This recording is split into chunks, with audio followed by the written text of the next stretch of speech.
반갑습니다. 생명의 삶과 함께하는 말씀 묵상을 통해 오늘도 하나님께서 우리 모든 빛내리 성도님들에게 큰 은혜를 더하시기를 소원합니다.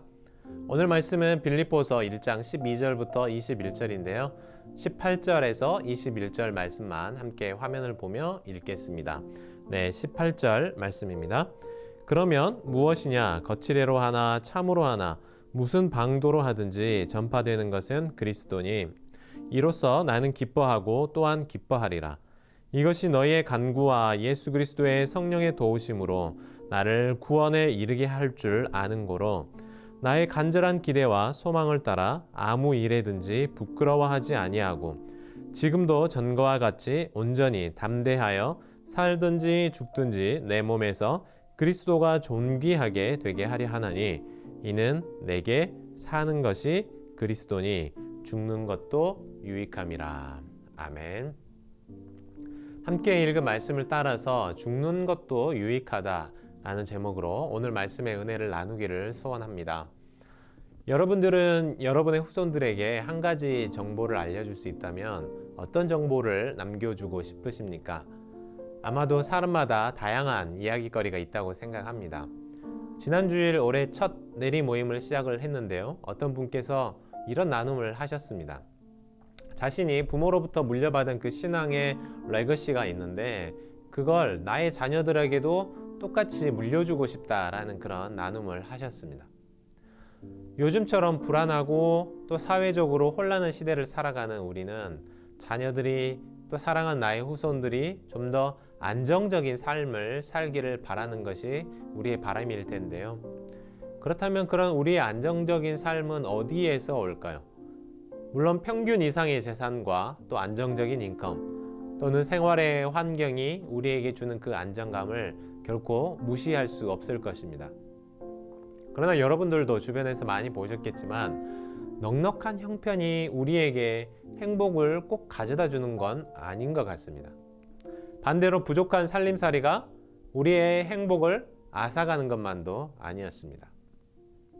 만약에 그랬다면 고대로부터 살아왔던 99% 이상의 모든 대부분의 사람들이 행복이라는 것을 절대 맛볼 수 없었을 것입니다.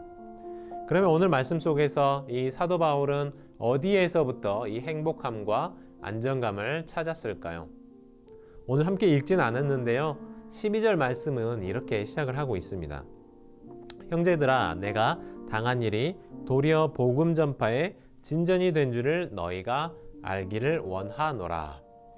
바울이 무슨 일을 당했다고 기록합니다. 그 일은 바로 무엇입니까? 바울이 감옥에 투옥된 사건을 가리키고 있습니다. 바울이 무슨 잘못을 했을까요? 살인, 폭행, 사기, 어떤 범죄를 저질렀을까요? 바울은 하나님의 말씀을 예수 그리스도의 복음을 신실하게 증거한 것밖에 없었지만 세상은 그것을 죄라고 불렀습니다. 그래서 바울이 감옥에 들어가게 된 것이죠. 그런 상황에서 바울은 빌립보 성도들에게 알려주고 싶은 것이 있다라고 말했어요. 전해주고 싶은 레거시가 있다고 한 것입니다. 여러분들이 잘 아시는 것처럼 지금 우리가 나누고 있는 이 빌립보서도 감옥에 갇힌 채 기록한 옥중서신이지 않습니까? 사실 얼마나 비참합니까? 또 얼마나 억울하겠습니까? 반대로 바깥에서 바울의 투옥 소식을 들은 사람들의 입장은 어땠을까요? 많이 두려웠을 것입니다. 나도 바울처럼 되면 어떡할까? 바울이 설교하기를 예수 그리스도를 믿는 것은 복된 일이라고 했는데 이게 정말 복된 일일까? 내가 교회를 계속 다녀도 괜찮은 걸까? 우리 식구들은 괜찮은 걸까? 이런 걱정들이 꼬리에 꼬리를 물기 시작했을 것입니다. 그래서 빌립보서는 옥중서신이고 또 그래서 바울이 지금 빌립보 성도들에게 알려주고 싶은 이야기는 그렇기 때문에 분명히 비참한 이야기를 다루는 책이어야 합니다.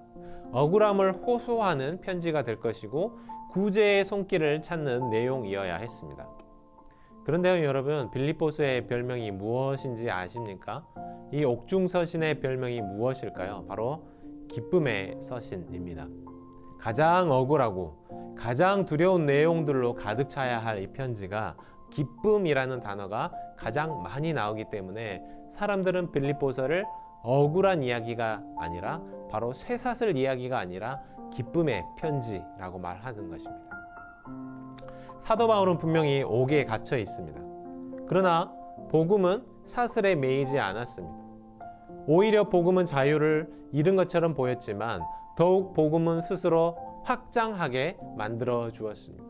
사람들은 생각을 합니다. 예수를 전하지 못하게 저 사람의 입을 가로막으면 아무도 복음을 듣지 못하게 될 것이라고 생각을 합니다. 그래서 예수를 전파하는 사람들을 괴롭히고 감옥에 쳐넣고 죽이려 하죠. 또 예수의 복음을 듣는 사람을 괴롭히면 저 사람이 그 괴로움 때문에 복음을 받아들이지 않을 것이라고 생각을 합니다. 그러나 오늘 말씀을 보시면 바울의 매임은 결코 복음의 전파에 있어서 장애가 되지 못했습니다. 오히려 다른 형제들은 바울의 이 매임을 보고 더욱 담대하게 하나님의 말씀을 전했다고 기록하고 있어요. 초대교회 성도들을 한번 생각해 보시죠. 사자밥이 되고 수없이 투옥되고 수많은 믿음의 형제들이 목숨을 잃었지만 오히려 복음은 더 확장되었고 교회는 팽창하였습니다. 한국의 초창기 교회 역사도 마찬가지였습니다. 얼마나 많은 믿음의 선배들이 교회를 간다는 이유만으로 집안에서 괴롭힘을 당하고 마을에서 괴롭힘을 당했습니까? 그러나 그런 인간의 매임이 결코 복음 전파를 가로막을 수 없었다는 사실입니다. 바울은 이처럼 옥에 갇힌 신세가 되었으면서도 기쁨에 대해서도 말하였는데 그럴 수 있었던 이유는 바로 21절에 있는 말씀처럼 이는 내게 사는 것이 그리스도이기 때문에 죽는 것도 유익하다라고 말한 것입니다. 그런 신앙이 있었기 때문입니다. 우리가 생각할 때 죽음은 끝이라고 생각을 하죠. 그럼에도 불구하고 바울은 죽는 것조차도 유익하다라고 말합니다. 감옥에 있어도 유익하다라고 말하고 기쁘다고 말할 수 있는 것은 그 기쁨의 근원이 나의 상태, 내가 처한 상황에 있는 것이 아니라 바로 오직 예수 그리스도 그분에게 있었기 때문입니다.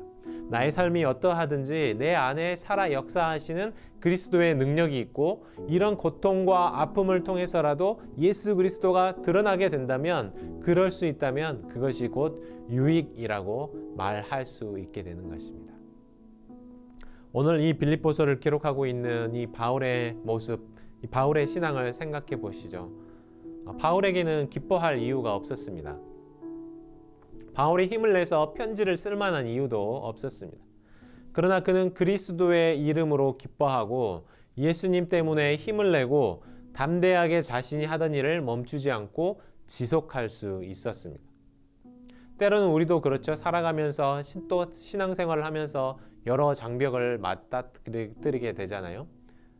그런 장벽을 만나게 되면 우리는 어떻습니까? 당연히 하던 일을 멈추고 스탑하게 되죠. 그러나 우리는 그 어려운 상황을 견뎌낼 뿐만 아니라 자신의 상황을 오히려 극복해내시고 그것을 선하게 사용했던 바울의 모습을 기억해야 할 것입니다. 이처럼 우리도 예수 그리스도 안에 있으면 우리가 당하는 고난도 어려움도 인생의 장애물도 주님 앞에서 유익하다는 사실을 믿으며 23년 한 해를 이겨나가는 저와 여러분들이 되시기를 주님의 이름으로 부탁합니다. 함께 기도하겠습니다. 사랑과 자비가 풍성하신 하나님 감사합니다. 하나님, 사도 바울이 옥중에 매인바 되었음에도 불구하고 사랑하는 교회를 향해서 기뻐하라고 말하고 또 내가 죽는 것까지도 유익하다라고 말할 수 있는 것은 바로 내 안에 살아계신 분이 나의 신앙, 나의 삶, 나의 어떤 능력이 아니라 바로 예수 그리스도였기 때문이라고 고백하였습니다.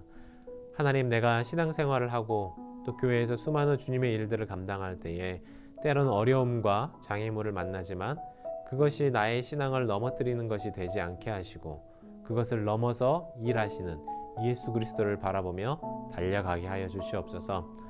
이 모든 말씀을 우리 주 예수 그리스도의 이름으로 간절히 기도하옵나이다. 아멘. 네, 계속해서 오늘 말씀을 생각하며 기도하도록 하겠습니다.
네.